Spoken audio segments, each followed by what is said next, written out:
আসসালামু আলাইকুম football fans, কেমন আছেন সবাই? আশা করি সকলেই ভালো আছেন। 2026 বিশ্বকাপ বাছাই পর্বে ব্রাজিল এবং আর্জেন্টিনা একে অপরের মুখোমুখি হবে। চলুন দেখে আসি দরিফাল জুনিয়র আর্জেন্টিনার বিপক্ষে কেমন একাদশ সাজিয়েছেন। শুরুর একাদশে কাকে কাকে রাখছেন? আর্জেন্টিনার বিপক্ষে ব্রাজিলের সম্ভাব্য লাইন-আপ। গোলরক্ষক পজিশনে রয়েছেন বেন্টো ম্যাথিউস। সেন্টার ব্যাকে রয়েছেন অভিজ্ঞ মার্কিউনস, তার সাথে রয়েছেন মুরিলো। লেফট ব্যাকে রয়েছেন গুইহামের আরানা। রাইট ব্যাকে রয়েছেন ওয়েসলি। এখন আসি মিডফিল্ডের পজিশনে লেফটে রয়েছেন জলিংটন, রাইটে রয়েছেন আন্দ্রে, অ্যাটাকিং মিডে রয়েছেন রাফিনহা।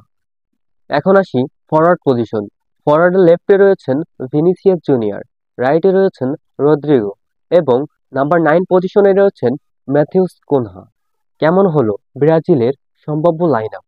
এই একাদশ নিয়ে কি আর্জেন্টিনাকে রুখে দিতে পারবে? আপনার কি মনে হয়? দয়া করে কমেন্টে জানাতে ভুলবেন না। সবাই ভালো থাকবেন, সুস্থ থাকবেন, নিজের খেয়াল রাখবেন। ধন্যবাদ সবাইকে। আল্লাহ হাফেজ।